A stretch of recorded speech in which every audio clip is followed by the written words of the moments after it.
అందరికీ నమస్కారం.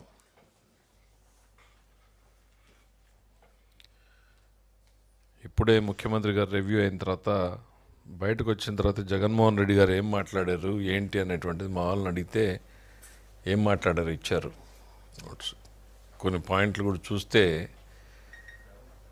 జగన్మోహన్ రెడ్డి గారు ఒకటి అనిపించింది నాకు, రాష్ట్రంలో రౌడీలారా నా వెనక నడవండి, మీకు నాయకత్వం వహిస్తాను అన్నట్టుగా ఉంది ఆయన ఇవాళ పెట్టినటువంటి ప్రెస్ మీట్ కానీ మొన్న చేసినటువంటి పర్యటనలు కానీ. బహుశా దీనికి మూల సిద్ధాంతం జగన్మోహన్ రెడ్డి గారు ఎప్పుడూ కూడా భయపెట్టి రాజ్యం చేయాలి అనేటువంటి సిద్ధాంతాన్ని నమ్ముకున్న వ్యక్తి ఆయన. అధికారంలో ఉన్నప్పుడు పోలీసు వ్యవస్థను ఉపయోగపెట్టి భయపెట్టాడు. అసలు హౌస్ అరెస్ట్లు అన్నారు, గేట్లకు తాళాలు అన్నారు, అడుగు బయటకు పెట్టేటువంటి పరిస్థితి లేదు. ఉద్యోగులు కావచ్చు, ప్రతిపక్షాలు కావచ్చు, పార్టీలు కావచ్చు, రాష్ట్రంలో 5 ఏళ్ళు ఏం నడిచిందో చూసాం. అధికారం పోయిన తర్వాత ఇప్పుడు మళ్ళీ తనంటే భయం పోతోంది కాబట్టి రాష్ట్రంలో ఉన్న రౌడీలందరినీ సమీకరించేటువంటి ప్రయత్నం చేస్తున్నాడు. రౌడీలారా నా వెనక నడవండి, నేను మీకుంటాను నాయకుడిగాను అన్నటువంటిది. ఇది చూస్తే బహుశా నాకు చాణక్యుడు చెప్పినటువంటి ఒక సిద్ధాంతం గుర్తుకొస్తుంది. దాన్ని ఏమన్నా జగన్మోహన్ రెడ్డి గారు నమ్ముకుంటున్నాడేమో. చిన్న డిఫరెన్స్ అది. ఆయన రాచరిక వ్యవస్థలో ఉన్నప్పుడు చెప్పాడు, ఒక రాజుని రాజ్యం నుంచి ఆక్రమించి తరిమేసినప్పుడు ఏ అడవుల్లోనో తలదాచుకున్నటువంటి రాజుకి చాణక్యుడు సలహా ఇస్తాడు, అడవిలో ఉన్నటువంటి దారిదోపిడీ దొంగలందరినీ సమీకరించు, అదను చూసి కోట మీద తిరుగుబాటు చెయ్యి అని. అట్లా రాష్ట్రంలో ఉన్నటువంటి రౌడీల్ని, బ్లేడ్ బ్యాచ్ల్ని, గంజాయి బ్యాచ్ల్ని, బెట్టింగ్ బ్యాచ్ల్ని, అన్ని బ్యాచ్ల్ని సమీకరించేటువంటి ప్రయత్నం చేస్తున్నాడు జగన్మోహన్ రెడ్డి గారు ఈ పర్యటనల ద్వారా. ప్రజల కోసమో, ప్రజల సంక్షేమం కోసమో, ప్రజల బాగోగుల కోసమో, ప్రభుత్వం మీద ఒత్తిడి తెచ్చేదానికోసమో కాదు. ఈ అరాచకాన్ని, అరాచకవాదుల్ని వెంటబెట్టుకుని మళ్ళీ తనంటే ఒక భయాన్ని సృష్టించాలి అనేటువంటి ఆయన నమ్ముకున్న రాజ్యాంగమే అది. వాళ్ళ తాత రాజ్యాంగాన్ని నమ్ముకున్నాడు కాబట్టి నిన్న వాళ్ళు ఓపెన్గా పెట్టుకున్నారు కదా, ఫ్లెక్సుల్లో పెట్టుకున్నారు కదా, మా రాజారెడ్డి రాజ్యాంగం అని. మీకు ఇండియన్ డెమోక్రసీ మీద, భారత రాజ్యాంగం మీద నమ్మకం లేదు మీకు. మీరు రాజారెడ్డి రాజ్యాంగం అని డైరెక్ట్గా ఫ్లెక్సీలు పెట్టుకుని తిరిగారు. వీఆర్ డిక్లేరింగ్ ది వార్ అన్నారు. ఏంటి రప్ప రప్ప నరుకుతామా? ఈ సినిమా కాదయ్యా జగన్మోహన్ రెడ్డి గారి, సినిమా కాదు, డెమోక్రసీ. కానీ మీ భాషా భావం, మీ మనసులో ఏ రకమైన ఆలోచనలు ఉన్నాయనేది బయటపడతా ఉంది. కరెక్ట్గా సంవత్సరం కూడా అలా ప్రజాస్వామ్యంలో అరాచక పాలనని రప్ప రప్ప నరికేసి ప్రజలు. అది ఆ వర్డ్ కరెక్ట్ డెఫినేషన్ ఏమైనా తెలిస్తే అది. మీరు ఓటమి నుంచి కూడా ఏమీ పాఠం నేర్చుకున్నట్లు లేదు, ఎందుకు ఓడిపోయామనేటువంటి ఆలోచన మీరు చేసుకున్నట్లు లేదు. ఎందుకనంటే మీరు పోతున్న పంతం మళ్ళీ అట్లానే ఉంది. అప్పుడు పోలీసు వ్యవస్థను ఉపయోగించి అరాచకం చేశారు, ఇప్పుడు రాష్ట్రంలో రౌడీలందరినీ సమీకరించి, అదేదో సినిమాలో ఉంది కదా, అందరినీ సమీకరించి ఒక నగరం మీద పట్టు కోసం ప్రయత్నం చేసినట్టు నువ్వు ఈ రాష్ట్రం మీద భయపెట్టి నడపాలనుకుంటున్నావు. ఇక్కడ ఉన్నది చంద్రబాబు గారి ప్రభుత్వం. నక్సలైట్లని, ఫ్యాక్షనిస్టుల్ని చూసి కలబడి నిలబడినటువంటి నాయకుడు. బట్ చాలా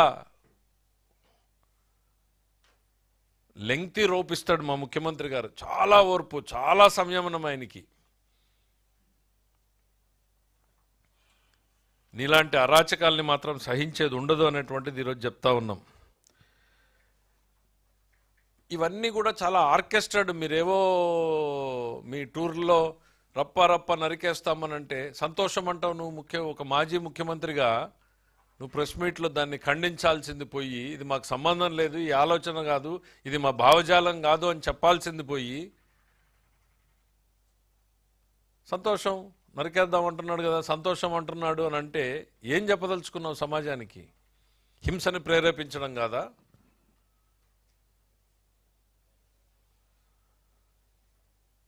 డిక్లేరింగ్ ది వార్, ఈ పదాలన్నీ ఎక్కడి నుంచి వస్తున్నాయి అని అంటే మీలో ఉన్నటువంటి ఆ ఫ్రస్ట్రేషన్, ప్రజల మీద ఫ్రస్ట్రేషన్, మీకు ప్రభుత్వం మీద తిరుగుబాటు కాదు, మీరు ప్రజల మీదే తిరుగుబాటు. ఎవరిని నరుకుతారు మీరు? ప్రజలనా? ప్రజాస్వామ్యాన్నా? ఎవరిని?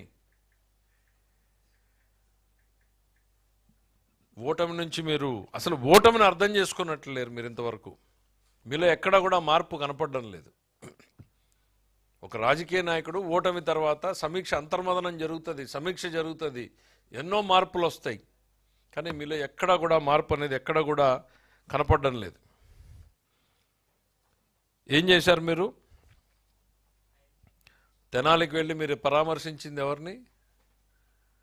9 కేసులు 10 కేసులు ఉన్నటువంటి రౌడీ షీటర్లని. అవి ఏమన్నా మేము పెట్టామా? మీ గవర్నమెంట్లో మీరున్నటువంటి టైంలో మీరు పెట్టినటువంటి కేసులే కదా. ఏం మెసేజ్ ఇచ్చారు సమాజానికి? దాని తర్వాత పొదిళ్ళలో రైతుల పేరు చెప్పి మీరు చేసినటువంటి అరాచకం ఏంటి? మహిళల మీద మీరు సృష్టించినటువంటి తీవ్రమైనటువంటి దాడులు ఏ రకంగా ఉన్నాయి? ఇక నిన్నటికి నిన్న నాగమల్లేశ్వరరావు గారి పేరు మీద చనిపోయిన సంవత్సరం తర్వాత విగ్రహ ప్రతిష్ఠ కోసం మీరు ఏదో వచ్చామని చెప్పి 2 చనిపోయారు మీ పార్టీ వాళ్ళు. కనీసం బండి ఆపి నిలబడి వాళ్ళ పరిస్థితి ఏందని పలకరించావా? కర్కశ హృదయం మీది. ఒక్క సెకండ్ కూడా ఎవరు మీ వాళ్ళు ఆపలా. అతను కింద పడితే ఎత్తి అతను ఆడ రోడ్ డివైడర్ మీద పడేసి వెళ్ళిపోయారు. మళ్ళీ మా ప్రభుత్వం అతన్ని 108 సర్వీసెస్ పంపించి హాస్పిటల్కి చేర్చింది, కానీ ప్రాణం పోయింది. 2 ప్రాణం పోతే కనీసం వాళ్ళని ఏంటి అనేటువంటి పరామర్శించేటువంటి ఓపిక లేదు. కానీ సంవత్సర క్రితం చనిపోయినటువంటి అదేంటి మళ్ళీ మా పాపం అంట. పోలీసులు బెదిరించారంట. ఎవరయ్యా గవర్నమెంట్లో ఉన్నది ఆ రోజున? ఎఫ్ఐఆర్ పెట్టిన రోజున గవర్నమెంట్లో ఉన్నది ఎవరు? జగన్మోహన్ రెడ్డి గారు. ద ఎఫ్ఐఆర్ కాపీ ఇది.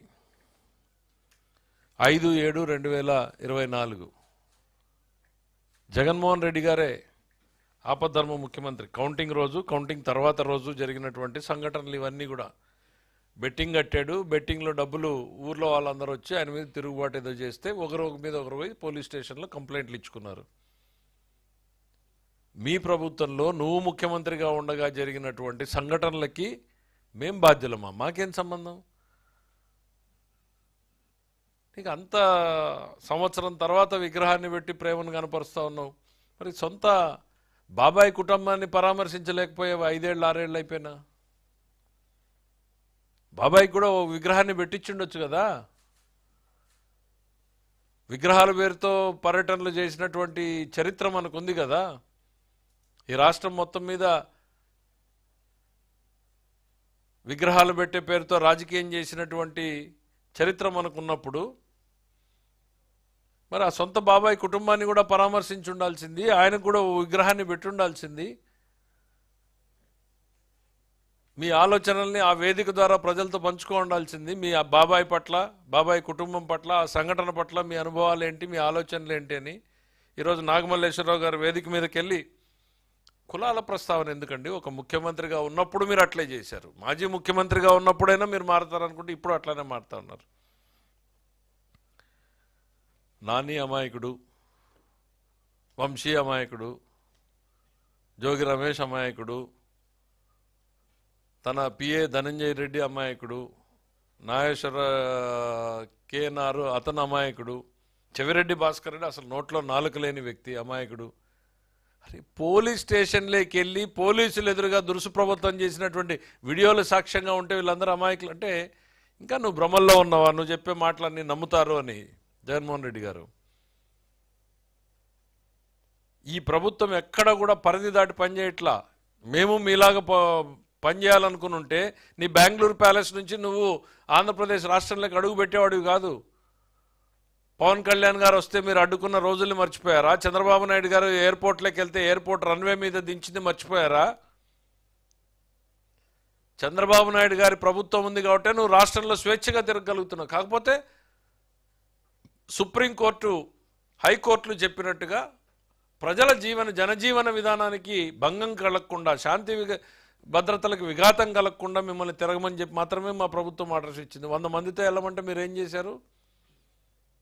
రండి రండి రండి రండి అని ఆర్కెస్ట్రా ఒక కాల్ సెంటర్ పెట్టి అందరికీ ఫోన్లు చేసి ఇన్ఛార్జీలు పంపించి ప్రతి కాన్స్టిట్యున్సీలో నుంచి ఇంతమంది రావాలి అని చెప్పి టార్గెట్లు పెట్టి రోడ్డు ఎక్కాలి అని చెప్పి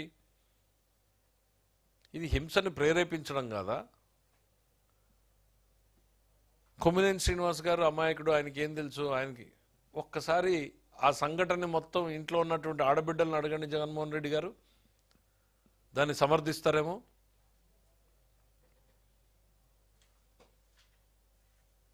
మీకు అట్లాంటి ఆలోచనలు ఉండవులే. ఇంకా సొంత తల్లి చెల్లి పరిస్థితి ఏంటి అనేటువంటిది అర్థమైంది. చెల్లి మీదనే నిఘా పెట్టినటువంటివి నీకు ఇవన్నీ పెద్దగా స్పందిస్తావు పట్టించుకుంటావు అని అనుకోవడం కూడా మాకు భ్రమే అవుతుంది.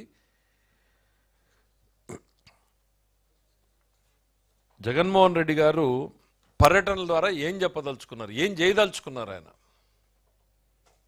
రౌడీ షీటర్లను పరామర్శించడము, బ్లేడ్ బ్యాచ్ల్ని, గంజాయి బ్యాచ్ల్ని, బెట్టింగ్ బ్యాచ్ల్ని ఇవన్నింటినీ సమీకరించుకుని రాష్ట్రంలో అరాచకాన్ని విధ్వంసాన్ని సృష్టించడమే లక్ష్యంగా జగన్మోహన్ రెడ్డి గారు పర్యటనలు సాగుతున్నాయి. ప్రజల్ని అప్రమత్తం కావాలని మేము కోరుకుంటున్నాం. మేము అవేర్నెస్ క్రియేట్ చేయదలుచుకున్నాం.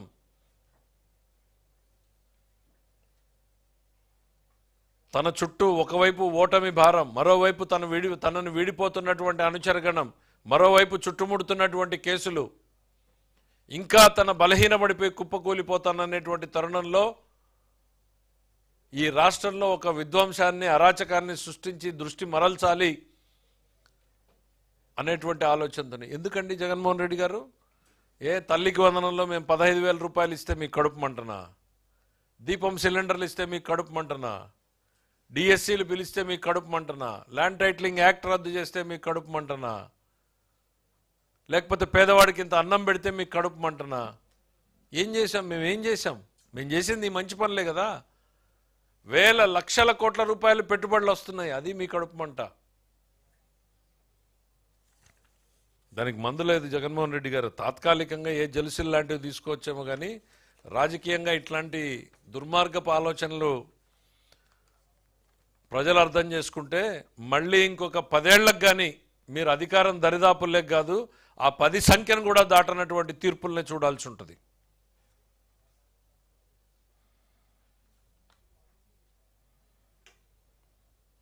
ఇంకా ఏంటి, వాళ్ళంతా అమాయకులని చాలా పెద్ద లిస్టు చెప్పాడు. వాళ్ళ మీద అక్రమ కేసులు పెట్టారు అనేటువంటిది. ఒక్కసారి గుర్తు తెచ్చుకోండి జగన్మోహన్ రెడ్డి గారు. గత 5 ఏళ్ల పాలనలో మీరు చేసినటువంటి అరాచకాలు ఏ రోజైనా ఈ రాష్ట్రం ప్రశాంతంగా ఉందా? భయం నీడన్న బిక్కు బిక్కుమంటూ ప్రతి ఒక్కరూ బతికేటువంటి పరిస్థితి. ఒక రాజకీయ పార్టీగా తెలుగుదేశం పార్టీ, కూటమిలోని పార్టీలు ఈ రాష్ట్రంలో పోరాటాన్ని కొనసాగించాయి. ప్రజాస్వామ్యాన్ని నిలబెట్టడానికి ప్రజలు సరైనటువంటి నిర్ణయాన్ని తీసుకున్నారు. అందుకే ఈ అద్భుతమైనటువంటి తీర్పునిచ్చారు. మర్చిపోయారా? మీరు అచ్చెన్నాయుడు గారు సర్జరీ చేసుకుని కనీసం కూర్చోవడానికి సాధ్యం కానటువంటి పొజిషన్లో ఉంటే 700 కిలోమీటర్లు ఒక బొలెరోలో తిప్పింది మర్చిపోయారా? ఇది అరాచకానికి పరాకాష్ట కాదా? కొల్లు రవీంద్ర గారు ఒక కొత్త ఇంట్లోకి అడుగు పెడితే తెల్లవారుజామున ఇంట్లోకి పోయి ఎత్తుకొచ్చింది మర్చిపోయారా? మా ధూళిపాల నరేంద్ర గారిని, మా బీసీ జనార్దన్ రెడ్డి గారిని, ఇట్లా చెప్పుకుంటూ వెళ్తే లిస్టు ఒక రోజంతా చెప్పచ్చు. కానీ ఒక్కొక్కరి మీద మీరు పెట్టిన కేసులన్నీ, నారా లోకేష్ గారి మీద 22 కేసులు, మా గౌరవ ముఖ్యమంత్రి చంద్రబాబు నాయుడు గారి మీద 17 కేసులు, అచ్చెన్నాయుడు గారి మీద 14 కేసులు, కొల్లు రవీంద్ర గారి మీద 15 కేసులు, బీసీ జనార్దన్ రెడ్డి గారి మీద 11 కేసులు, ధూళిపాల నరేంద్ర మీద 16 కేసులు, జేసీ ప్రభాకర్ రెడ్డి గారి మీద 66 కేసులు, పులివర్తి నాని గారి మీద 31 కేసులు, చింతమనేని ప్రభాకర్ గారి మీద 48 కేసులు, రామానాయుడు గారి మీద 20 కేసులు, దేవినేని ఉమా గారి మీద 27 కేసులు, అయ్యన్న పాత్రుడి మీద 14 కేసులు, బీటెక్ రవి గారి మీద 14 కేసులు, కూన రవికుమార్ మీద 15 కేసులు, కాలవ శ్రీనివాస్ మీద 14 కేసులు, ప్రభాకర్ రెడ్డి గారిని 48 సార్లు అరెస్ట్ చేశారు, చింతమనేని ప్రభాకర్ గారిని 15 సార్లు అరెస్ట్ చేశారు. ఇట్లా ఇంకా చాలా పెద్ద లిస్టు. కానీ మేము ఎక్కడా కూడా రివెంజ్ మోడ్లో పోవట్లేదే, అసలు ఆలోచన లేదనేటువంటిది ముఖ్యమంత్రి గారు శాసనసభ మొట్టమొదటి రోజున సభ వేదికగా చెప్పారే. కానీ తప్పు చేస్తే శిక్ష తప్పదు. మీరు అరాచకాన్ని రెచ్చగొట్టడానికి, సమాజంలో శాంతి భద్రతలకు విఘాతం కల్పించడానికి మీరు ప్రయత్నం చేస్తే ఖచ్చితంగా చట్టం తన పని తాను చేసుకుంటుంది. మీరేంటి చెప్తున్నారు? లిక్కర్ కేసులో చూస్తే సామాన్యుడు బతకలేడా? సామాన్యుడి దగ్గర నుంచి డబ్బు గుంజినటువంటి ఈ కేసును చూస్తే భారతదేశం రేపు నివ్వరపోతాయి. ఇంకా మాకు కూడా తెలియట్లా ఏం ఇన్వెస్టిగేషన్ జరుగుతుందని. మేము కూడా మీలాగే పేపర్లో చూస్తూ ఉన్నాం. ఒక్కొక్క క్వార్టర్ బాటిల్ నుంచి 80 రూపాయల ఎట్లా వచ్చినాయి, టన్నులు బంగారు ఎట్లా కొన్నారు, ఎవరికి ఎట్లా క్యాష్ మారింది, ఇవన్నీ మేము కూడా వార్తలు చూస్తూ ఉన్నాం. ఆ ఇన్వెస్టిగేషన్లన్నీ బయటకు వస్తే ఈ రాష్ట్ర ప్రజానీకం కాదు, దేశం నివ్వెరబోతుంది. ఢిల్లీలో జరిగిన స్కామ్ ముఖ్యమంత్రి ఉన్నది 100 కోట్లు, ఇప్పటికే 3000 కోట్లు దాటిందంటున్నారు.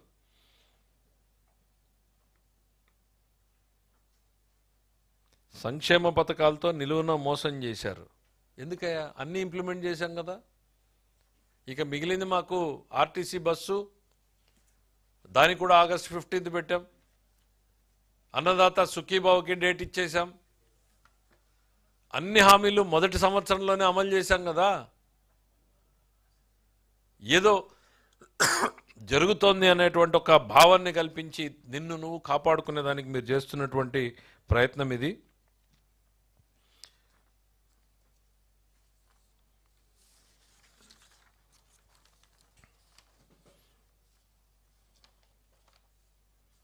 మీకు పోలీసులు నిన్న ఎంతమందిని అనౌన్స్ చేశారు? 100 మందిని అనుమతిస్తే మీరు ఏం చేశారు? అన్ని ఊర్లకి ఇన్ఛార్జీలు వేసి వాళ్ళని పోయి కూర్చొని మొబిలైజ్ చేసి తీసుకుని రమ్మని చెప్పి పెట్టారు.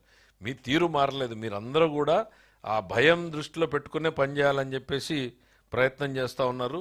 తన మీద వస్తున్నటువంటి కేసుల నుంచి ప్రజల దృష్టిని మరల్చడానికే జగన్మోహన్ రెడ్డి గారు చేస్తున్నటువంటి ఈ ప్రయత్నం అనేటువంటిది ఈ సందర్భంగా తెలియజేస్తున్నాం. ఒక్కటి ఇప్పటికైనా కానీ ఓటమిని అర్థం చేసుకోండి, ప్రజలు ఇచ్చినటువంటి తీర్పును అర్థం చేసుకోండి, ప్రజలకి సమాజానికి ఉపయోగపడేటువంటి ఆలోచనలు చేయండి. మా ప్రభుత్వం చాలా డెమోక్రటిక్గా పనిచేస్తుంది చంద్రబాబు నాయుడు గారు. కానీ గుర్తుపెట్టుకోండి, రాష్ట్రానికి ప్రమాదకరమైనటువంటి నక్సలైట్ల పట్ల కఠినంగా ఉన్నటువంటి పరిస్థితులు ఉన్నాయి. ఫ్యాక్షనిజాన్ని రూపుమార్పినటువంటి నిబద్ధత చంద్రబాబు నాయుడు గారికి ఉంది. చాలా ఓపికగా ఉంటాడు, సహనంగా ఉంటాడు. కానీ అరాచకాన్ని, విధ్వంసాన్ని మాత్రం టాలరేట్ చేసే పరిస్థితి ఉండదు. కేవలం జగన్మోహన్ రెడ్డి గారి పర్యటనలన్నీ కూడా రాష్ట్రంలో రౌడీలారా నా వెనక రండి, నేను మీకున్నాను అని ఒక భరోసానిచ్చే కార్యక్రమంతో రాష్ట్రంలో విధ్వంసాన్ని సృష్టించి, అరాచకాన్ని సృష్టించి తన మీద చుట్టుముడుతున్నటువంటి కేసుల నుంచి దృష్టి మరల్చుకోవడానికి చేస్తున్నటువంటి ప్రయత్నాలే ఈ పర్యటనలు. Thank you.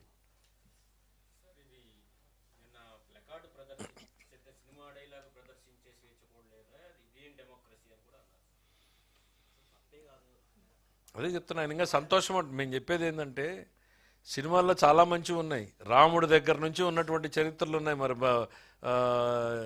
నేషనల్ లెవెల్లో ఉన్నటువంటి మోడీ గారు ఏం కొటేషన్స్ చెప్తాడు, జగన్మోహన్ రెడ్డి గారు ఫాలోయర్లు ఏం కొటేషన్స్ చెప్తున్నారు. అవి సినిమా డైలాగులే, ఇవి సినిమా డైలాగులే. మన మనస్తత్వాన్ని ఎక్స్పోజ్ చేస్తున్నాయి. రప్ప నరికేస్తామంటే ఎవరిని నరికేస్తారు? సంతోషమే అంటాడు. ఒక మాజీ ముఖ్యమంత్రి పదవి తప్పు, అది ఎవరో కుర్రాడేమో పట్టుకున్నాడేమో, అట్లాంటిది నేను యాక్సెప్ట్ చెయ్యను అని చెప్పాల్సింది పోయి సంతోషమే అని అంటే ఇంకా 10 మంది పట్టుకోండి, ఇంకా 10 మంది పెడుదారి పట్టండి. అధికారంలో ఉన్నప్పుడు గంజాయిని ఎంకరేజ్ చేశారు, గంజాయి బ్యాచ్లను ఎంకరేజ్ చేశారు, క్రైమ్ కంట్రోల్ లేకుండా పోయింది, పోలీసు వ్యవస్థని దుర్వినియోగం చేశారు.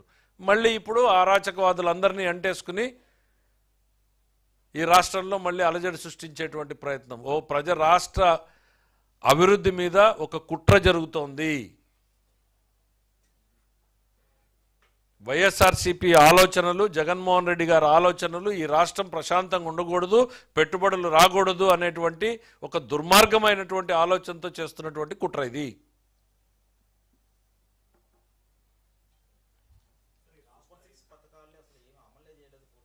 కాదమ్మా, కళ్ళ ముందే చెప్పి మీకు లిస్టే చెప్పేశాం కదా సూపర్ 6 ఇంకా మేము డేట్లతో ఇప్పుడు 15,000 ఇచ్చింది అబద్ధమా? రోజు ఫోటోలు చూస్తున్నారు కదా, క్యూల్లో ఎట్ట నిలబడుతున్నారు, బ్యాంకులు పోస్ట్ ఆఫీసులు కిటకిటలాడుతున్నాయి కదా. నువ్వు ఇచ్చిన దానికి డబ్బులు ఇచ్చాం కదా. నువ్వు 5,000 కోట్లు ఇస్తే మేము ఇచ్చేది 10,000 కోట్లు అవుతుంది. ఇప్పుడు 9,600 దాకా మాకు ఇప్పుడు అంచనాలు వచ్చినాయి, ఇంకా పెరగచ్చు. నీకు డబ్బులు ఇచ్చినట్టే కదా సంక్షేమం పథకంలోను. పెన్షన్లు కూడా నువ్వు ఇచ్చిన దానికి డబ్బులు ఇచ్చినట్టే అయిపోయింది కదా. మేము ఏది తీసుకున్నా కూడా నీకన్నా రెట్టింపే చేస్తున్నాం, మీకన్నా ఎక్కువే చేస్తున్నాం సంక్షేమంలో. నీలాగా 5 కోట్లు ఇచ్చి 10 కోట్ల అడ్వర్టైజ్మెంట్ మేము వేసుకోవడంలా. 1,000 కోట్లు ఖర్చు పెట్టినా చాలా మా డ్యూటీ అన్నట్టుగా పేదల సేవలో, మత్స్యకారుల సేవలో అని ఇంటింటికి కాలినడకన పోయి చేస్తున్నాం తప్ప పేపర్లో అడ్వర్టైజ్మెంట్లు వేసుకుని ప్రచారం చేసుకోవడం లేదు. అదే ప్రచారం తక్కువ చేసుకుంటున్నాం మేము. మా డ్యూటీ మేము చేస్తున్నాం, ప్రజల కోసం మేము పనిచేస్తున్నాం అన్నట్టు పోతున్నాం. నువ్వు ఇచ్చినటువంటి కొన్ని పథకాలు అయితే 10 కోట్లు ఇస్తే 10 కోట్ల అడ్వర్టైజ్మెంట్ వేసుకున్నారు మీరు.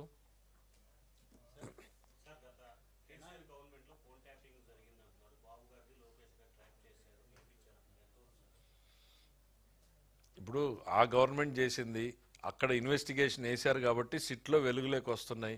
చెల్లెలు కన్ఫర్మ్ చేసింది, అవును నిజమే ఇవన్నీ కూడాను ట్యాపింగ్ జరిగింది, నా అనుచరుల్ని బెదిరించారు, నా దగ్గరికి రాకుండా. ఇవన్నీ ఏం చూపిస్తున్నాయి అనంటే మనిషి యొక్క అభద్రతా భావాన్ని సూచిస్తాయి.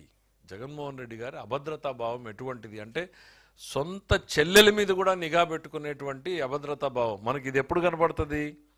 ఢిల్లీ పాలించినటువంటి సుల్తానుల టైంలో కనపడుతుంది. ఈ కుటుంబంలోనే 17 మంది సోదరీమణుల్ని చంపుకున్నటువంటి చరిత్రలు ఉన్నాయి మనకి ఢిల్లీకి. సో అట్లాంటి హిస్టరీ కనపడుతుంది. కుటుంబంలో రప్ప నరికేస్తామంటే ఒకటి చూసాము, గొడ్డలిపోటుని చూసాము, మళ్ళీ తల్లిపోటు చెల్లిపోటుని చూసాము. సో ఇవన్నీ కూడా పార్ట్ ఆఫ్ హిస్ హిస్టరీ. ఆయన అభద్రతా భావంలో నుంచి వస్తున్నటువంటి ఆలోచనలు ఇవన్నీ. ఏమైతే మాకు అట్లాంటి ఆలోచనలు ఏముండవు.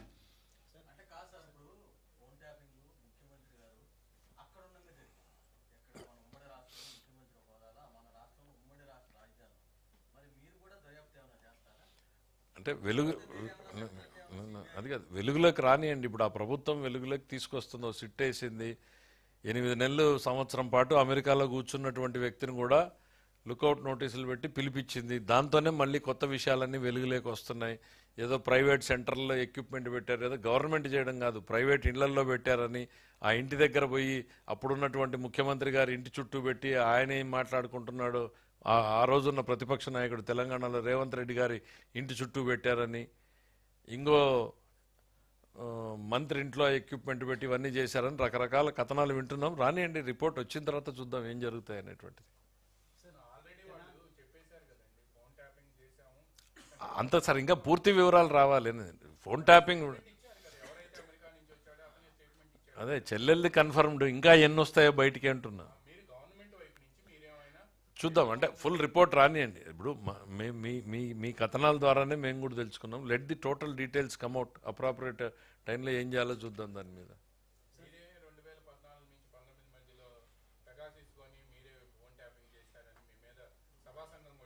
అదే వేసుకున్నాడు, అబాస్ పాలయ్యాడు కదా. వచ్చి అదే సభా సంఘంలోనే ఆఫీసర్లు నెగిటివ్ స్టేట్మెంట్ ఇస్తే ఆ సభా సంఘాన్ని అతిగతి లేకుండా పోయింది కదా. ఓ హంగామా చేసి ఏమేమో చేశాడు. అది ఉంటే కదా, అసలు ఏమీ లేదు కాబట్టి ఆఫీసర్ల స్టేట్మెంట్లు ఇచ్చేటప్పటికి మడిచి ఆ సభా సంఘాన్ని కూడా చుట్టపుట్టేశారు.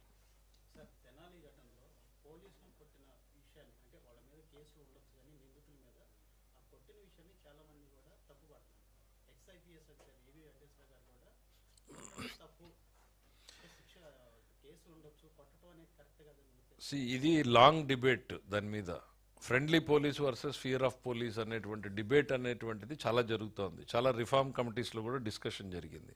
పోలీసులు ఎంతవరకు ఫ్రెండ్లీగా ఉండాలి, ఎంత మేరకు పోలీసులు అంటే ఫియర్ ఉండాలి అనేటువంటి చర్చ.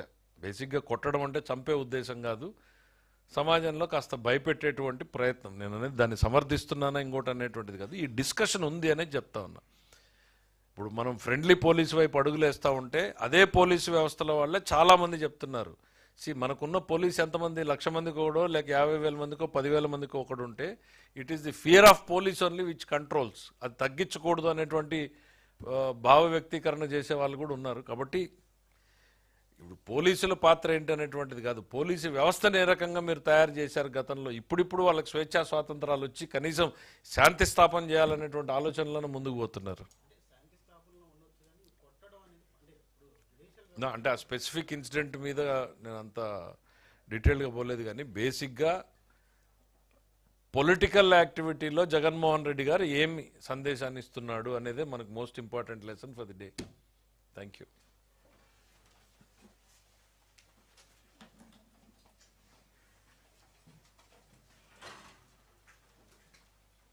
రామారావు గారు లేట్గా వచ్చారు.